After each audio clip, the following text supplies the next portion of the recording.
Hello, in this video I'm gonna show you how to customize quick launch on Samsung Galaxy S24 FE.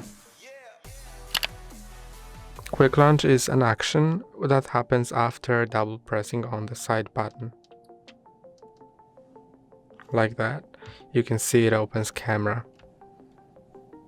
And to customize it, go to settings, then go to advanced features, side button, and now make sure that double press is on, and now you can set it to quick launch camera or open up. And when you set it to open up, you can click on this settings button and choose which app to open. For example, it may be flashlight.